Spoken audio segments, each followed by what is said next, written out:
आज सगळ्यात प्रथम म्हणजे एक आनंदाची बातमी ही आहे की जे आमचे सहकारी पक्षाचे सचिव आणि आमचा भाऊ सूरज याला आम्ही बरोबर 1 वर्षापूर्वी अटक केली होती. ईडीने अटक केली होती कारण भाजपच्या मनात असेल, निंदेच्या मनात असेल भयंकर भीती होती त्याच्यावर आणि आज त्यांना जामीन मिळालेली आहे.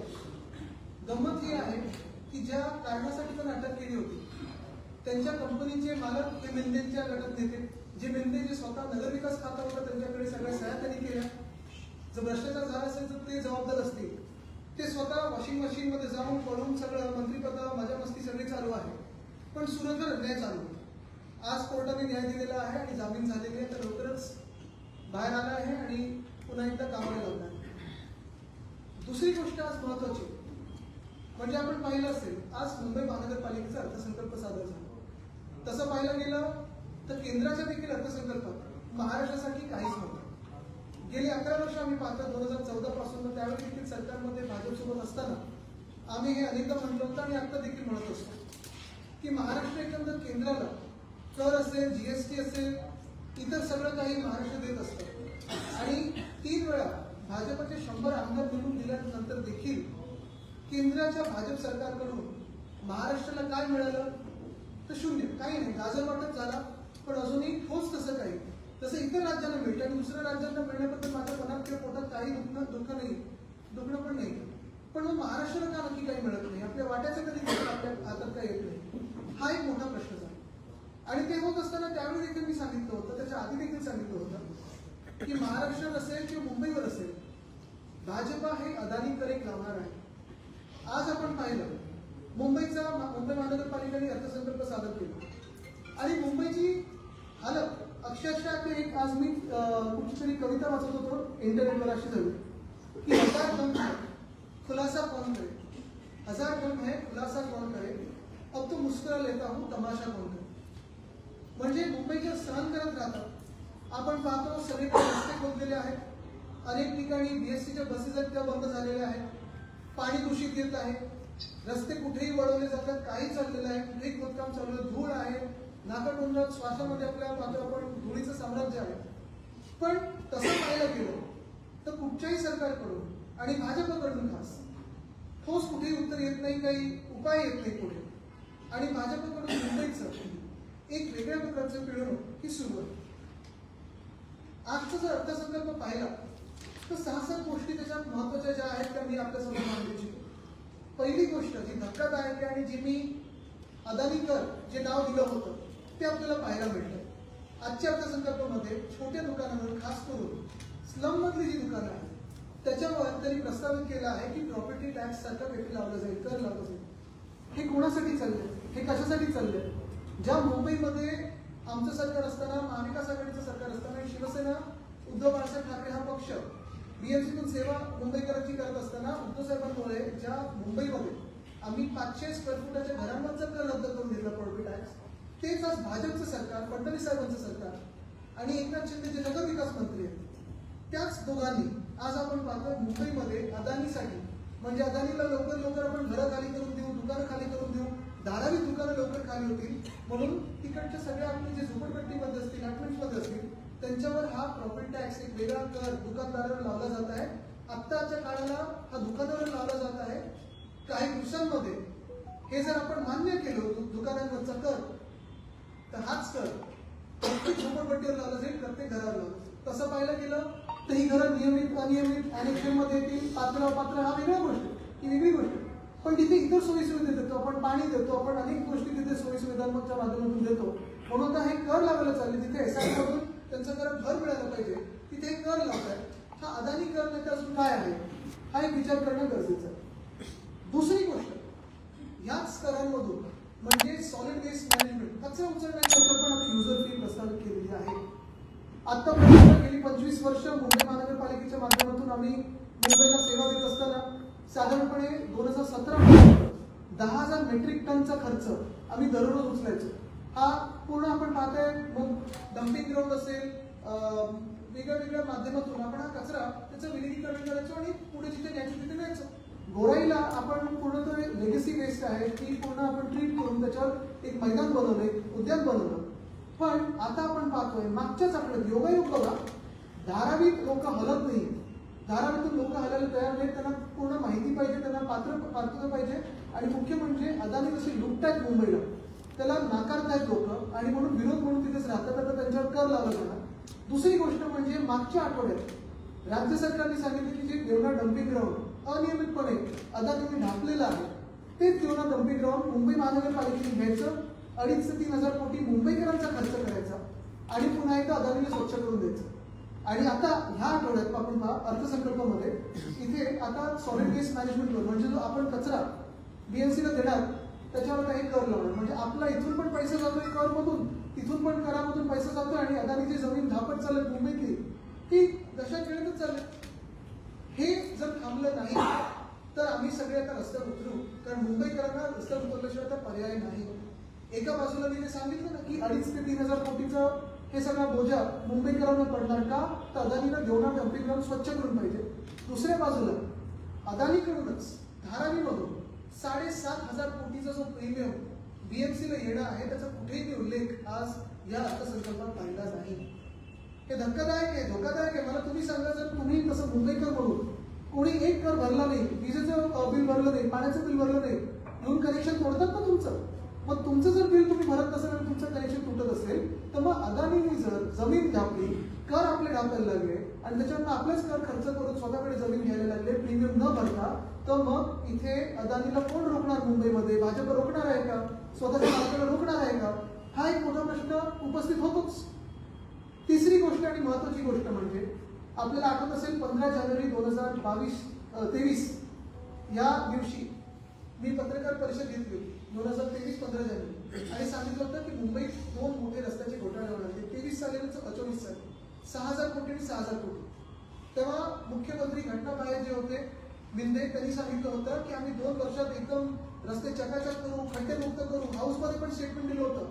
खरं तर आम्ही आता हक्कभंग आणायचा का हा विचार देखील केला पाहिजे, कारण ते खोटारडे आहेत, किती खोटं बोलतात हे लोकांसमोर आलेलं आहे. स्वतः सत्ता टाकण्यासाठी त्यांनी सांगितलं होतं की 2 वर्षात आम्ही मुंबईचे रस्ते खड्डेमुक्त करू. पण हे सगळी योजना आपल्या कॉन्ट्रॅक्टर मित्रांसाठी करत होते. मुंबईचे पैसे कॉन्ट्रॅक्टरांच्या खिशात गेले, कदाचित मिंदेंच्या घशात गेले असतील. पण आज एक चांगलं झालं, मुंबई महानगरपालिकेच्या आयुक्तांनी एकनाथ शिंदेना एक्सपोज केलेलं आहे. 26% काम झालंय आजच्या या रिपोर्टमध्ये आलं, 26%. आणि मी तर चॅलेंज देते की हे 26% पण जे बोलतात ते खोटं आहे, 26% पेक्षा कमी आहे. कुठे कुठे ते खोदून ठेवलेलं आहे, कुठेही रस्ता पूर्ण झालेला नाही. मी तर चॅलेंज देते मुंबई महानगरपालिकेला की जे चेअर साहेब असताना जे सांगितलं होतं ना आम्हाला की आम्ही CCTV लावू, फुटेज दाखवू, प्रोग्रेस रिपोर्ट दाखवू, 50% तरी तसं दाखवलं नाही करू. कुठेही CCTV लागलेलं नाही, कुठेही काम किती पूर्ण झालं माहिती नाही, पण रोड स्कॅन झालाय हे नक्की आणि आज हे शिक्कामोर्तब झालेलं. चौथी गोष्ट ह्याच्यात महत्वाची, आपल्याला आठवत असेल मागच्याच वर्षी म्हणजे कदाचित या अर्थसंकल्पात मला माहित नाही अजून पूर्ण हे बघतोय मी, MMRDA ला मुंबई महानगरपालिकेने 5,500 कोटी दिले. आत्ताच्या ह्याच्यात आलेलं आहे की आता नॉर्थ बाउंड कोस्टल रोड जे MSRDC कडे आधी होतं त्याच्यावर मुंबई महानगरपालिका 4,000 कोटीचा खर्च करणार आहे. तसं पाहायला गेलं तर 2015 पर्यंत हा कोस्टल रोड एकच होता. South bound coastal road BMC कडे आला, नॉर्थ बाउंड कोस्टल रोड हा MSRDC कडे गेला. MSRDC चे मंत्री 14 ते साधारणपणे 23 हे मिळतेच होते. आणि हे होत असताना 2दा कॉन्ट्रॅक्टर बदलले, 2दा एस्केलेशन झालं, पण काम ते पूर्ण झालं नाही. आणि मला जे सांगायचं होतं की मागच्या वर्षी कुठेतरी घाई हा रस्ता BMC कडे गेला. आता माझा प्रश्न हा आहे की BMC MSRDC कडून पैसे घेणार की नाही? MSRDC चे जे MD आहेत त्यांच्यावर अनेक आरोप झाले, अनेक डॉक्युमेंट्स आमच्याकडे पण आहेत, कुठे कुठे त्यांच्या ठेवी आहेत, कोणासोबत आहेत, किती परिवाराच्या लोकांबरोबर ठेवी आहेत, काय काय आहे आमच्याकडे पण आहे त्यांचं सगळं. ते आम्ही काढायचं का? कुठे कुठे जागा त्यांनी लीजवर घेतलेली हे आम्ही काढायचं का? MSRDC मुंबई महानगरपालिकेला 4,000 कोटी देणार आहेत की नाही, हा एक हे उत्तर आम्हाला मुंबई महानगरपालिकेच्या आयुक्तांकडून पाहिजे किंवा मग मुख्यमंत्र्यांकडून पाहिजे. कारण मुंबई लुटायचं काम, कर लावायचं काम, अदानीच्या घशात घालायचं काम हे भाजप करत आहे. आणि तसंच एका बाजूला MMRDA ला 5,000 कोटी, MSRDC ला किंवा MSRDCचा रस्ता घेऊन 4,000 कोटी, पण BST ला फक्त 1,000 कोटी दाखवले. BST ही मुंबईची लाईफलाईन आहे. अजूनही BST वर 32 ते 35 लाख लोक डेली प्रवास करतात, दररोज प्रवास करतात. 5 रुपयाचं भाडं 10 रुपयाचं आहे, 10 किलोमीटरसाठी, 15 रुपये 15 किलोमीटरसाठी. मग हा अन्याय BST वर कशाला होत आहे? एका बाजूला आपण पाहतोय उधळपट्टी करायला पैसे आहेत, कॉन्ट्रॅक्टर्सना पैसे आहेत, MMRDA साठी पैसे आहेत, MSRDCच्या रस्त्यांसाठी पैसे आहेत. पण आपल्याच ज्या विद्युत सेवा आहेत, तसं पाहायला गेलं तर हॉस्पिटल्स असतील किंवा BST असेल, एकंदर तिथे काम कुठेच मुंबई महानगरपालिकेचं दिसत नाही. मग नक्की करायचं तरी काय, मुंबईकरांनी जायचं तरी कुठे? आपल्याला आठवत असेल अनेकदा सांगितलेलं आहे की आता कमिटेड एक्सपेंडिचर किंवा कमिटेड लायबिलिटी हे 2 लाख कोटीच्या पुढे गेले. गेल्या 2 वर्षामध्ये मिलकतीच्या कॉन्ट्रॅक्टर्सची सेवा केली, त्यांचे पाय दाबायची सेवा केली, त्यांचा मसाज केला, इको मसाज केला. 2.5 लाख कोटीचा आज कमिटेड लायबिलिटी आपल्याला दिसत आहे. हा बोजा एकनाथ शिंदेनी मुंबईकरांवर टाकलेला आहे. मुंबईकरांच्या पैशांमधून स्वतः मजा मस्ती केलेली आहे. आज देखील नगरविकास खातं त्यांच्याकडे. पुढच्या आठवड्यामध्ये आम्ही अनेक पत्र हे मुख्यमंत्री महोदयांना देणार आहे. जिथे जिथे अनियमित झालेलं गणवेशचा घोटाळा असेल ते अनेक गोष्टींमध्ये असेल, ह्याच्या मुख्यमंत्र्यांकडून चौकशी अपेक्षित आहे. जरी नगरविकास खातं हे उपमुख्यमंत्र्यांकडे असेल, गद्दाराकडे असेल, तरी आम्हाला स्वच्छ पारदर्शी चौकशी अपेक्षित आहे. एकंदर सांगण्याचा मुद्दा हाच आहे की एका बाजूला मुंबई महानगरपालिका आपण पाहतोय 2.5 लाख कोटी ही कमिटेड लायबिलिटी होती. दुसऱ्या बाजूला मुंबईकरांवर सॉलिड वेस्ट मॅनेजमेंट म्हणजे कचऱ्यासाठी, घन कचऱ्यासाठी आता आपल्यावर चार्ज लावणार आहे. त्या चार्जमधून अदानीची जमीन धारावीची असेल किंवा देवनाथची असेल स्वच्छ करून मुंबई महानगरपालिका अदानीच्या हातात देणार आहे. 7,500 कोटीचं जे देणं अदानीला, अदानी समूह एजन्सीला 1 रुपया कुठूनही घेणार नाही. तसंच आपण पाहिलं असेल दुकानदार, छोटे दुकानदार, झोपडपट्टीमध्ये जे दुकानदार आहेत त्यांच्यावर आता मुंबई महानगरपालिका जी भाजप चालवते सध्या, कारण तिथे महापौर नाही आहे, तेच भाजप ह्या छोट्या दुकानदारांवर देखील कर लावणार. आणि हे सगळं होत असताना आपण पाहतोय ना, केंद्राकडून मुंबईला मदत मिळत आहे, राज्याकडून मुंबईला मदत मिळत आहे, सगळं काही होत आहे ते अदानीसाठी. आणि म्हणून मी पुन्हा एकदा आपण तो शेअर वाचून दाखवतो जो आज मी ट्विटरवर पाहिला आणि मुंबईसाठी मला वाटतं एकदमच बरोबर आहे की 1000 गम है खुलासा कौन करे, 1000 गम है खुलासा कौन करे, अब तो मुस्कुरा लेता हूँ तमाशा कौन करे. आज के बजट को आप कैसे देख रहे हैं? BMC ने कहा है कि देश में सबसे बड़ा बजट हमने पेश किया है 74,000 करोड़ रुपए का. बिल्कुल, देश में सबसे बड़ा लूटने वाला बजट आज पेश हुआ है.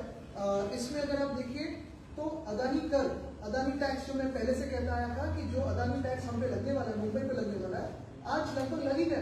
क्योंकि सॉलिड वेस्ट मैनेजमेंट में अगर यूजर फी यानी कचरा उठाने के लिए मुंबईकरों को एक चार्ज लगने वाला है. जो छोटी दुकानें हैं, खास करके झुग्गियों में दुकानें हैं, उस पर प्रॉपर्टी टैक्स लगने वाला है. यानी एक तरफ आप देखिए उद्धव जी की जो सरकार थी उन्होंने 500 स्क्वायर फुट तक घरों पे प्रॉपर्टी टैक्स था वो रद्द किया था. और आज भाजपा की सरकार है जो झुग्गियों हो या छोटे दुकानदार हो उन पे प्रॉपर्टी टैक्स लगा रही है.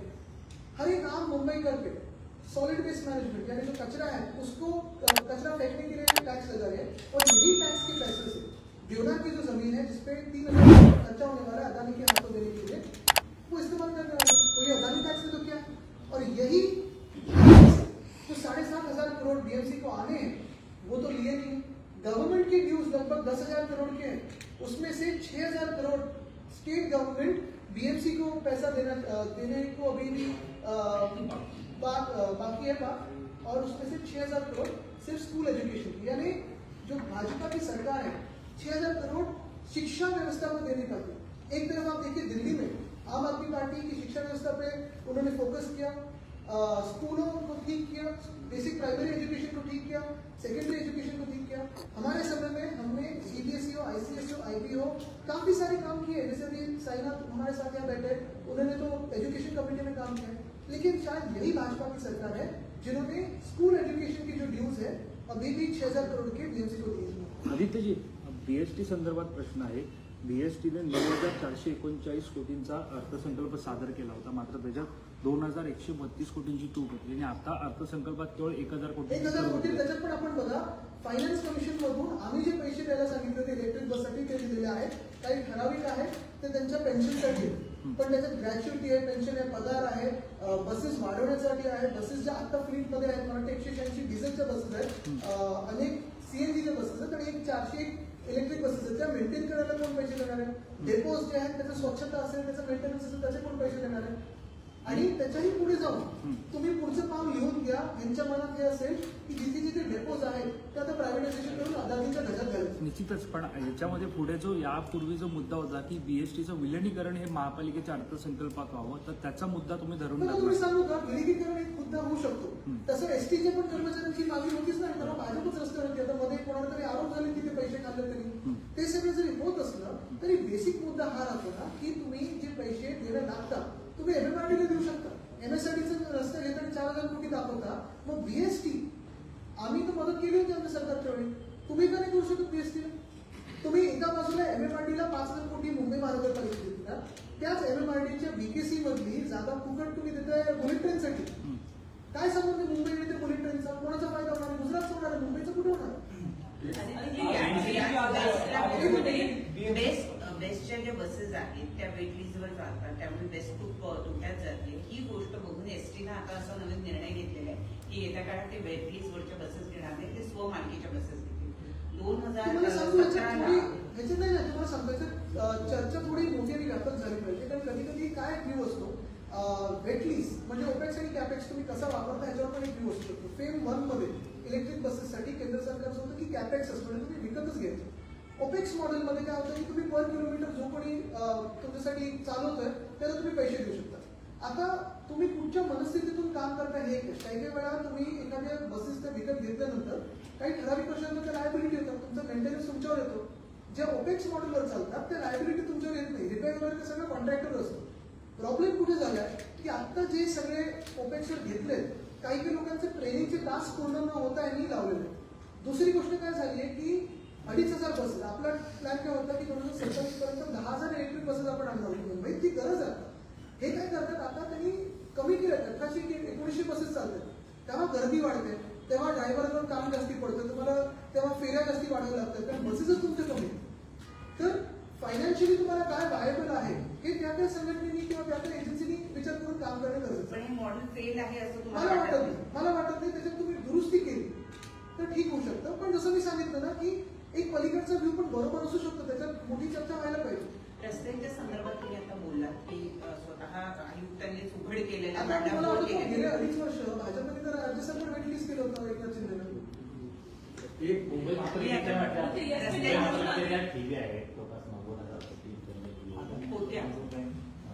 होत्या त्यांची झाले त्यांनी स्वतः ऐका, पण त्याच्यात पण एक सांगतो कॅल्क्युलेशन बेसिक सोपं आहे. जेव्हा 1997 मध्ये शिवसेना सत्तेत आली तेव्हा साधारणपणे 600 कोटीचं तूट होतं आणि ते करत करत कुठेही आपण कर न वाढवता काही काही गोष्टी जसं पंजीबल एफएसआय 2012 मध्ये आज त्याचा उल्लेख पण आला. तेव्हा आमचं सरकार होतं बीएमसी मध्ये. नंतर प्रॉफिट टॅक्स जेव्हा आपण हे प्रीमियम कमी केले 50% कोविडमध्ये आणले तेव्हा पण उत्पन्न वाढले, त्याच्यावरच तरंगलेली आहे. उलटा आम्ही हे पण सांगत होतो की ऑक्ट्रा देखील मुंबईसाठी महत्वाचं होतं. आज जीएसटीचं देणं येत नाही वेळेवर, तरी देखील फंजिबल एफएसआय असेल अनेक या वेगळ्या गोष्टी करून स्कीम्स करून आपण हे ठेवी 600 कोटी डेफिसिट मधून 92,000 कोटीच्या सरप्लस मध्ये 22 पर्यंत आणले. आता आपण अनेक वर्ष रिपोर्टिंग करताय, आपण असेल प्रत्येक अर्थसंकल्पामध्ये आपण प्रत्येक पैसा हा कुठच्या स्कीमला जोडलेला आहे आपण दाखवायचं. साधारणपणे 12-12,500 कोटी कोस्टल रोडला होते, जीएमएलआर साठी 8-8,500 कोटी होते, एसटीपी साठी काही ठराविक होते, पेन्शनसाठी असेल, शिक्षणासाठी असेल. ह्या लोकांनी काय केलं, अर्थात एका काळानंतर ह्या ठेवी होत्या ते तुटणारच होत्या कारण आपल्याला ते वापरायचे असतात. पहिल्यांदा असं झालंय की जीएमएलआर असेल किंवा पोस्टल रोड असेल, डिझाईन चेंज करून एस्केलेशन केलं आणि कॉन्ट्रॅक्टर्सना किती एस्केलेशन मिळाले तिथे प्रॉब्लेम होतो. ठेवी कधी ना कधीतरी तुटणारच होते कारण आपल्याला ते कॅपॅसिटी वापरायचे.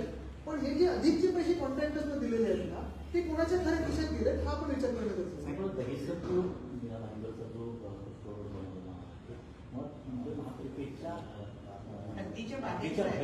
बरोबर. आता त्यावेळी हा रस्ता आम्हीच प्रस्तावित केला होता, मीच त्यावेळी पालकमंत्री होतो. पण ह्याच्यात मुंबई महानगरपालिकेने फंडिंग केलं होतं. पुढे मीरा भाईंदर महानगरपालिका देखील ह्याच्यात एक सहभाग होणार होती. आता हे कुठपर्यंत रस्ता लागणार आहे, त्याला काही एक्सटेन्शन आहे का, नगर विकास खात्याकडून काही मदत मिळणार आहे का.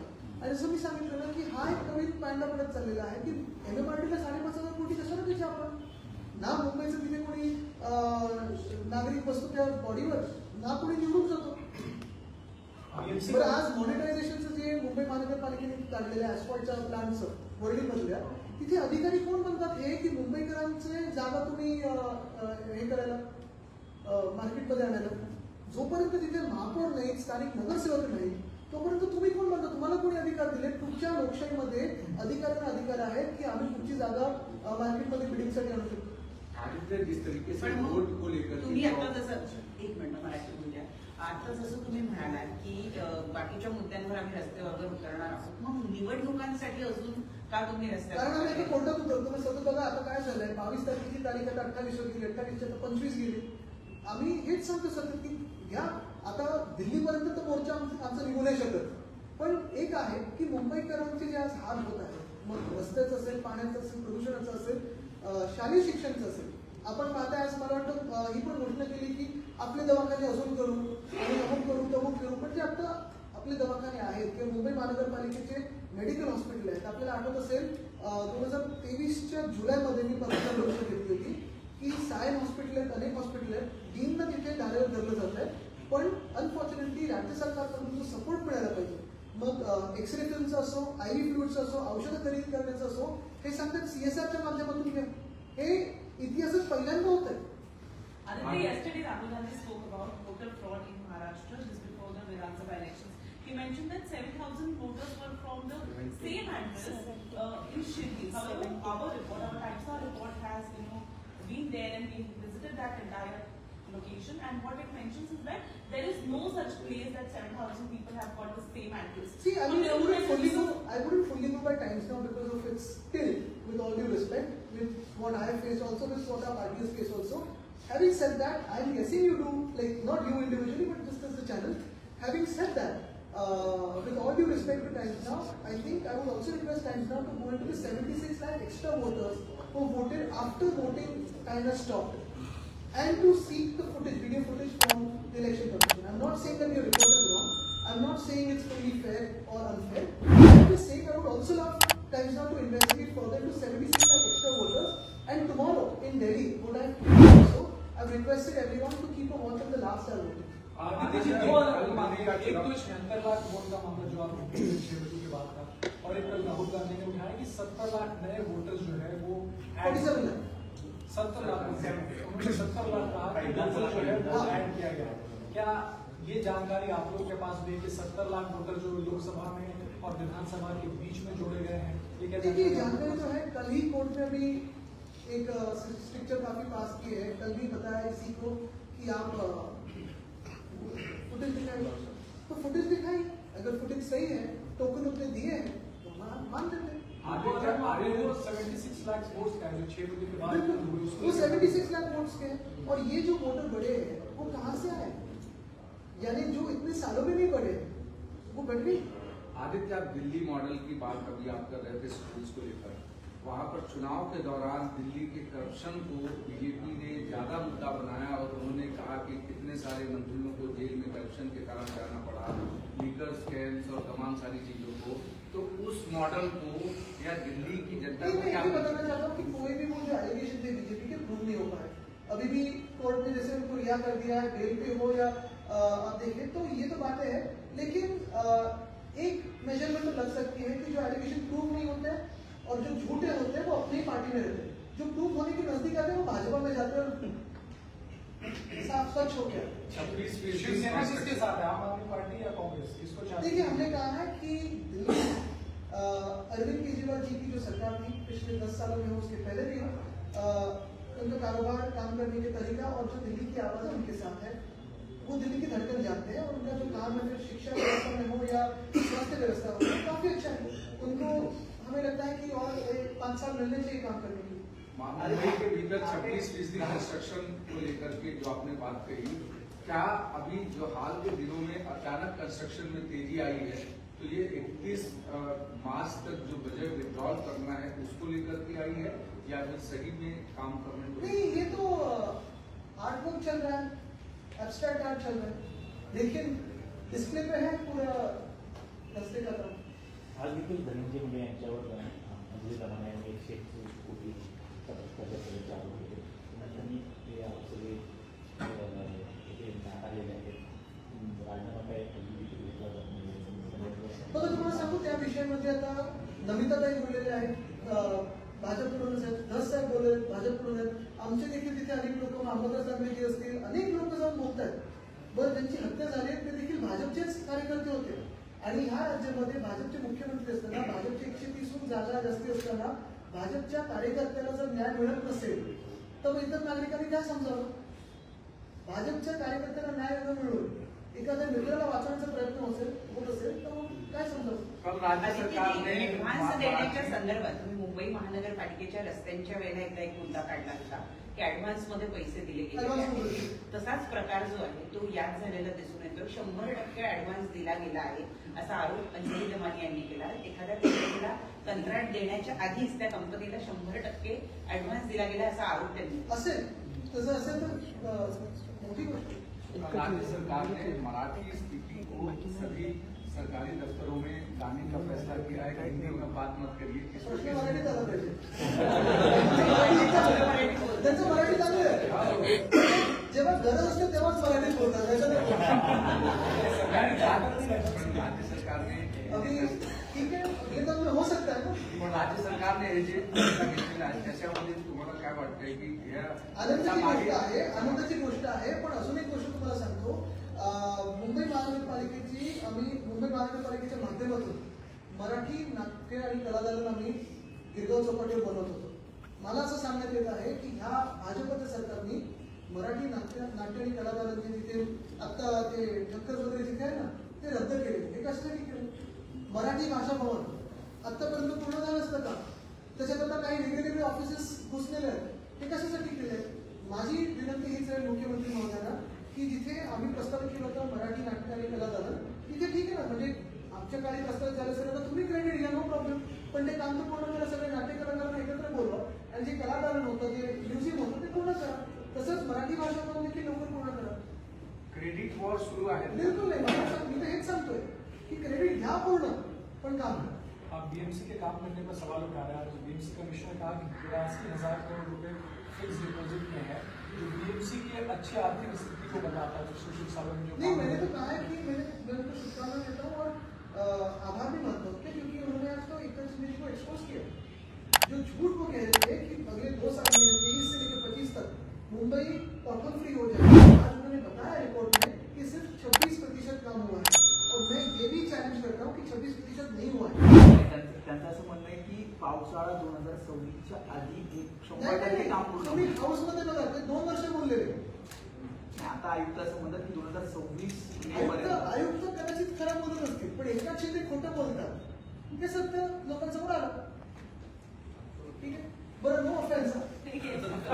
गर्जा हिंदुस्तान चॅनलला सबस्क्राईब करा आणि ताज्या घडामोडी जाणून घेण्यासाठी बेल आयकॉनवर प्रेस करा.